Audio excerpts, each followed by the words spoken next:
welcome to Talk of the Hill Country. So glad you both are here. Could you introduce yourselves for our listeners today? Hi, I'm Paul Simonette. I'm a retired firefighter and the co-owner of Enchanted Fredericksburg Ranch, where I have my glassblowing studio.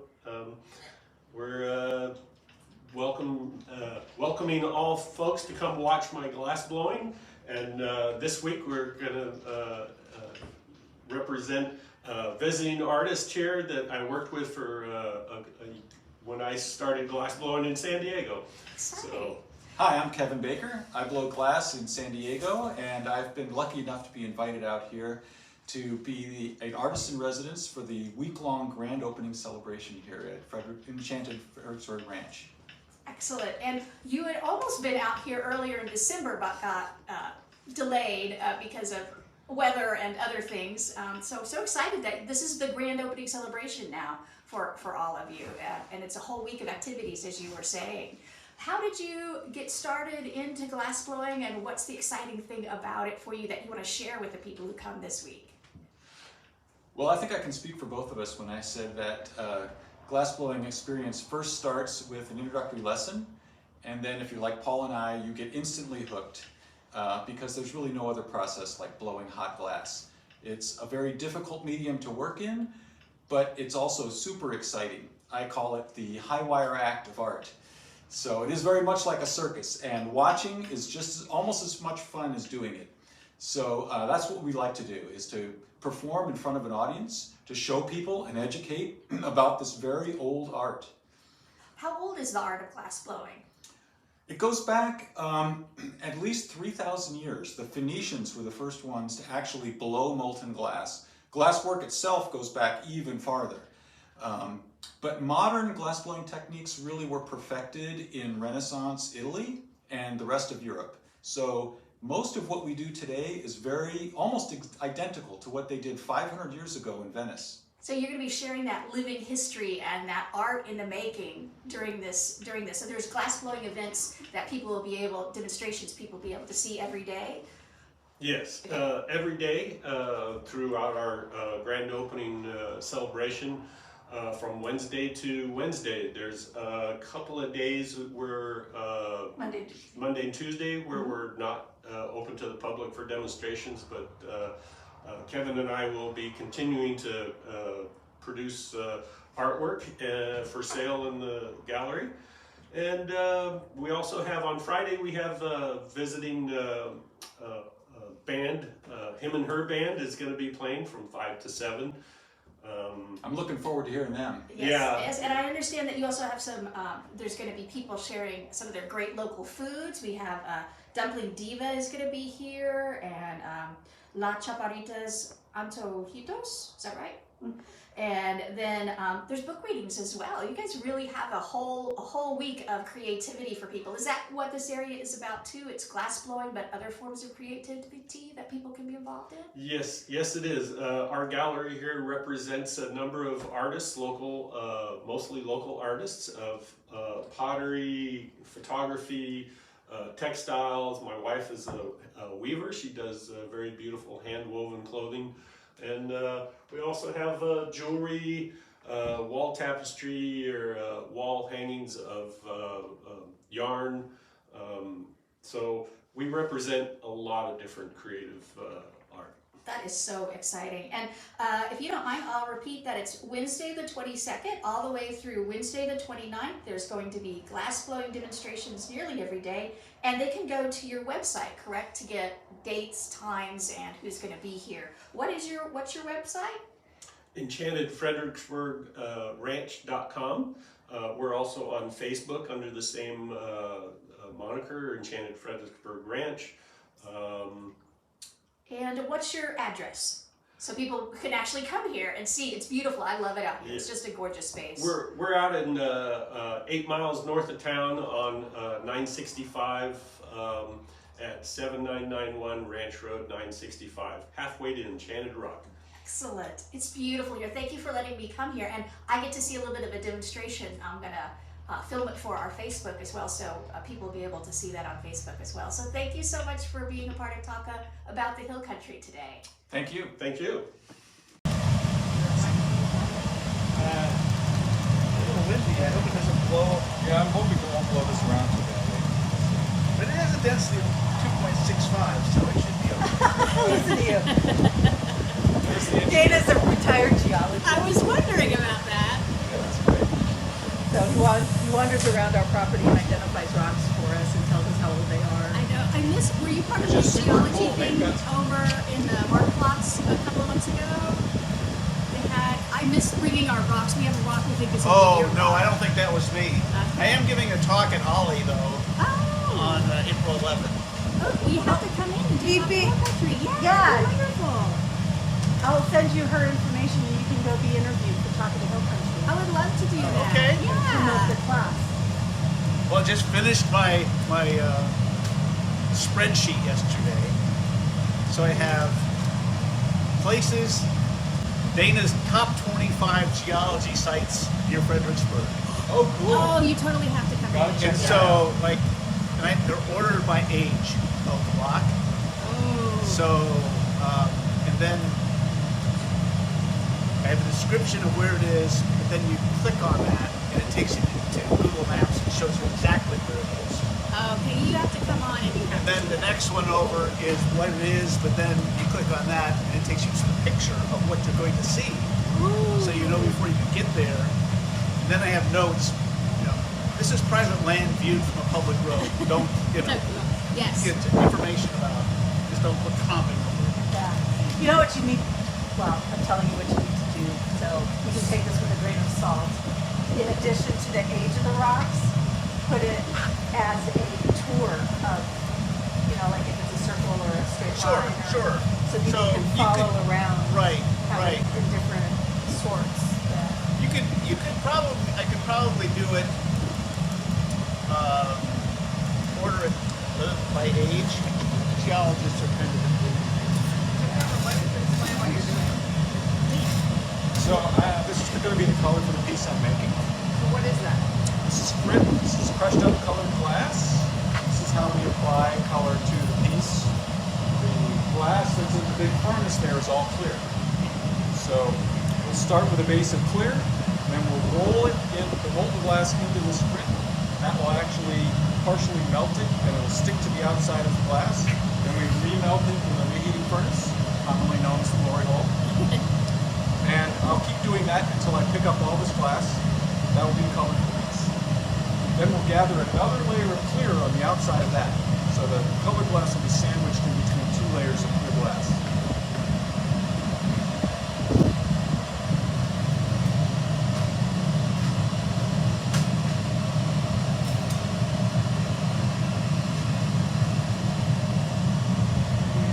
About ready to start. All right, so this is a glassblowing studio. The most important part of the glassblowing studio is the bench. The bench is where we do all our work. So we have these two rails.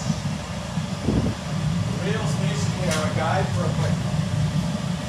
So when we're working glass, we're rolling the pipe up and back and forth, using various tools to work the glass. And what else can I say? That's very So- clear, actually. That's hot. What's that? That's hot. Yes. Yes, this end of the pipe is very hot. So as we're working the glass, we're going from the bench to the reheating furnace. This is a very hot furnace, about 2,000 degrees Fahrenheit. And it reheats the glass so we can work it. So I'll be going back and forth between the furnace and the bench. The place we get all the glass is the glass furnace itself. So there's a big pot of molten glass in there. We'll dip this in and gather up the glass, almost like you get honey on a stick. Except the honey is the temperature of lava. Wow. That's And great. of course, because it's so hot, it's constantly dipping. And so we always turn the pipe to try to keep it from falling on the floor. So you'll always see the pipe is always turning. That's one reason why the bench is here. So we're always turning the glass to keep it from drooping down. We turn it just the same rate that it's falling. That's about all I can say about that.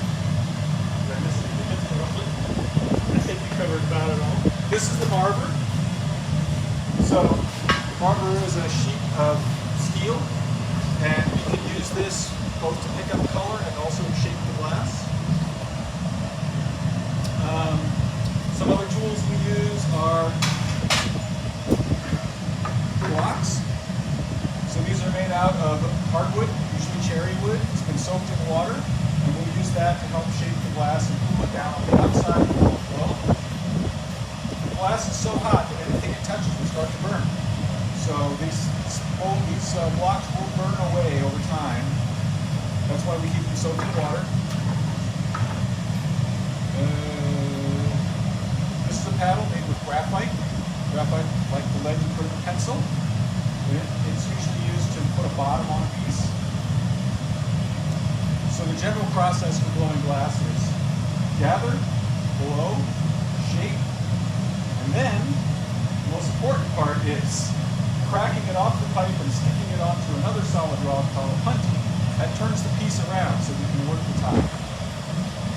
Glass is made from the inside out and upside down. So we start to gather layers of glass and build up until we have, like I said, this piece will have 3 layers. It's made upside down because the part that's attached to the pipe is the top of the piece. The part that's farthest away is the bottom of the piece. And so about halfway through the process, we actually turn the piece around, crack it off the pipe, and stick it on another rod we call a punty. I think we should do it. Yeah?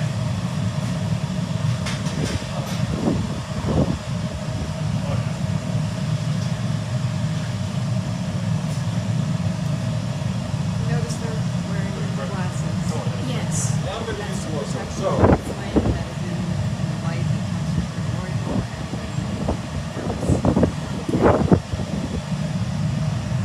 What are you putting on now? What are you putting on now? yeah, so this actually is a modern invention. Traditionally, glassblowing was done by blowing directly on the pipe. These days, a lot of glassblowers will use a blow hose. This allows me to blow into this end. This end will be on the end of the pipe. That way I can inflate the piece as I'm working in the tools. So it's a little bit of a modern take. The traditional way is to have some kind of blowing on the pipe while you're working. This way you can cover yourself. Is it a little bit safer than also someone blowing directly into the pipe, or it still has that same It's safety issues of breathing in really hot air? no, there's no real safety issue there.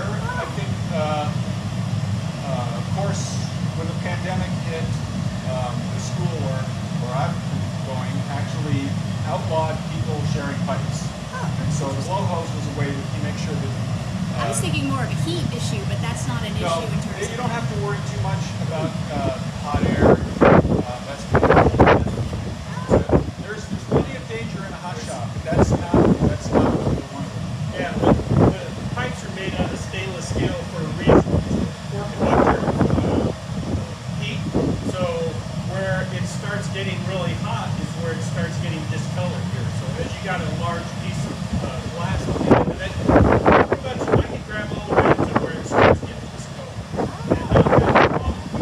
It's like you said, also with the old method of blowing directly on the pipe, I can blow into it and I can also suck the air out of the piece and not have any problem. I don't even notice the heat difference by the time it gets me.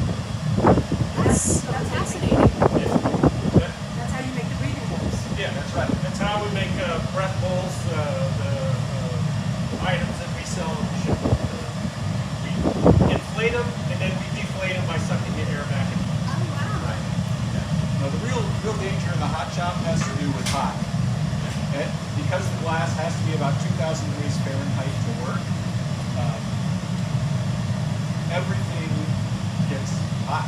Anything the glass touches gets hot, and if you touch it after it touches the glass, it's going to burn you. If you touch the wrong part of the pipe, it will burn you. If you touch the glass itself, it will burn you. So, Touch the barber after Yes. gathering color on it. Right. That barber gets hot. It's steel. Any tool gets hot. I've burned myself with jacks before by just this is how we hold the jacks to do jack marks and various things that we do with the glass piece. I went like that get the tip touch my skin, that's why I wear the sleeves. So really, that's the danger to hot shot. And I'm a weaver, so I like to touch everything, which is why I use glass. I think that's a wise decision of knowing this- what's selling.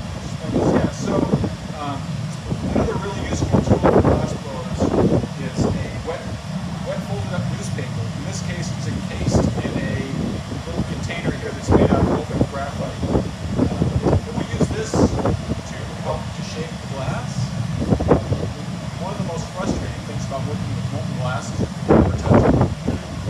It's really one of the only media that you can work in as an artist that you have to make a piece without ever really interacting with it directly. So newspaper soaked in water allows us to get close enough to shape it with our hands, and the water makes a steam barrier between the glass and the hand, thereby protecting it. So this is a very useful tool.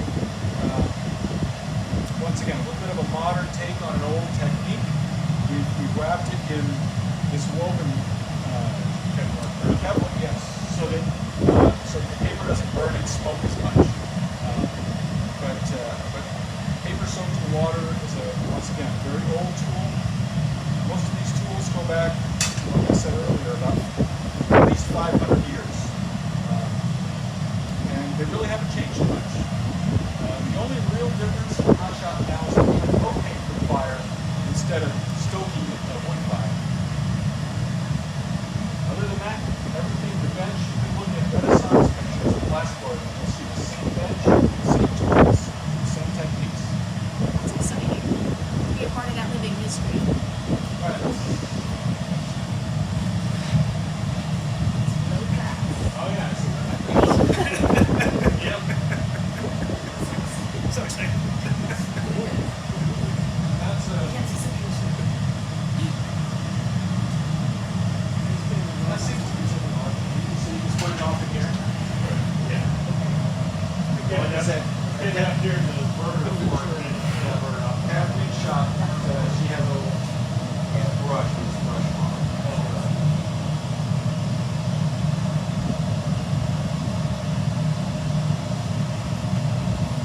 Yeah, as a matter of fact, you start picking up stuff from a shelf, they want to brush through and buy. Oh, that's like a Swiss move or stop brush. Right. Yeah, usually Cut the bristles down. yeah, it's different. Exactly.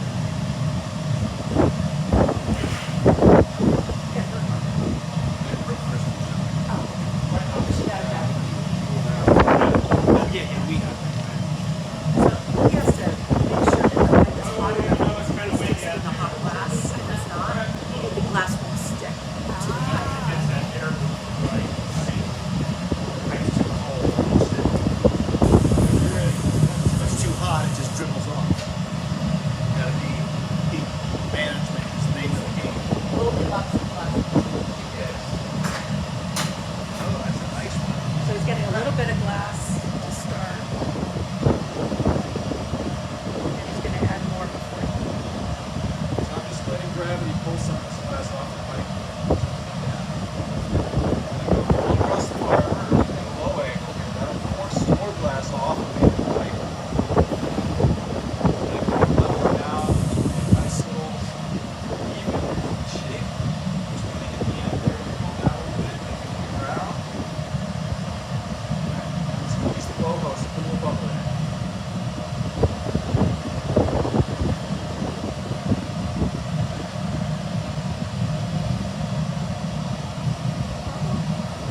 There it is. Alright, now it's already cooled down so much that I really need to reheat it again. So we're going to go back into the glory hole.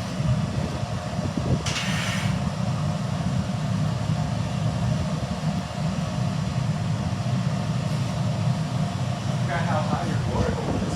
Yeah, it's The ones in Palomar are super low.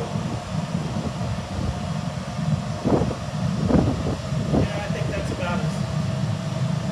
I actually like having it closer to eye level. You can really see what's going on. Right.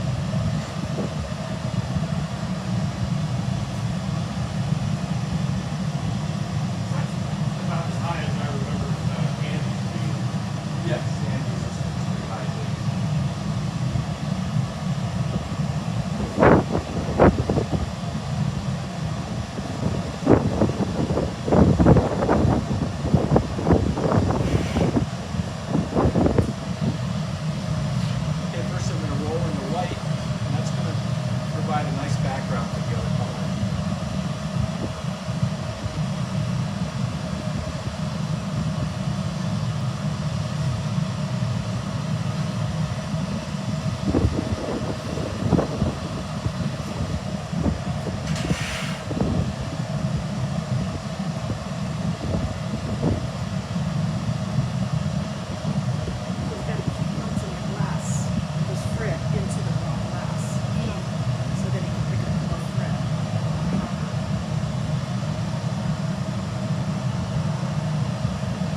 dropped my bubble gum out of my mouth into the beach sand, and it came up with sand all over it. In this case, though, you want that to happen.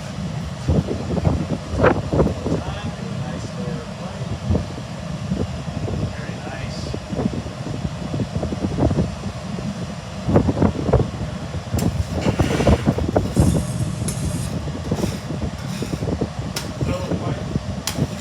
Looks like he's done this a time or two.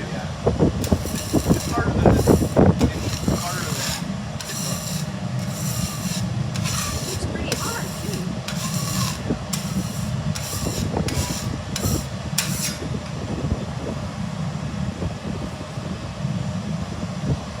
There's still some white on it. Just strip it white.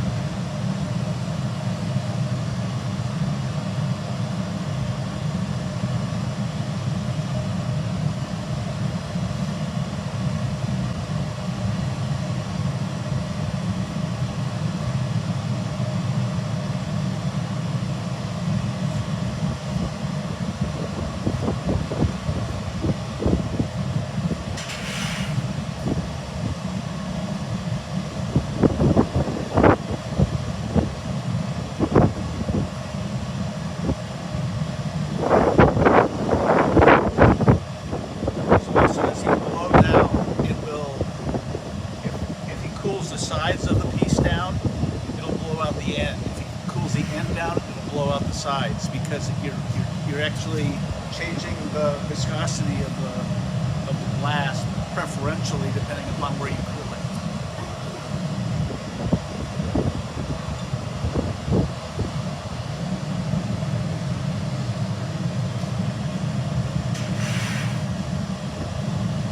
Picked up those big chunks, and now he's going to melt those big chunks into the piece itself.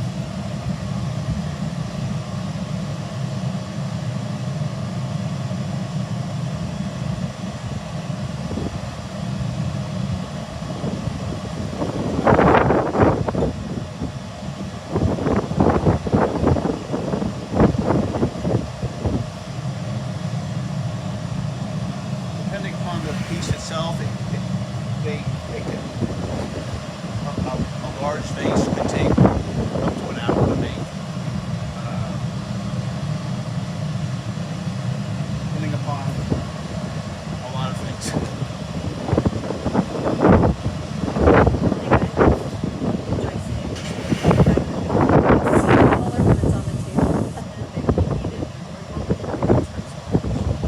You never know what it's going to be in the end. He knows.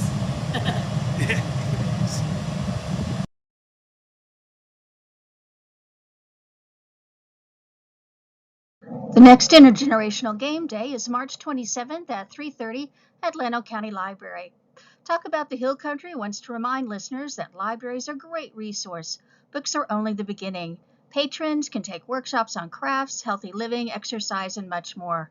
Library apps make ebooks and Audible books available for free. We have many great libraries here in the KNAF listening area in Fredericksburg, Johnson City, Bernie, Llano, Marble Falls, Brady, Harper, and Mason, to name just a few. Make a visit to the library one of your fun field trips this week. Talk About the Hill Country is a service of KNAF and HC Broadcasting. If your business or organization has an event or a new service coming up in the days, weeks, or months ahead, contact us to be put on the calendar.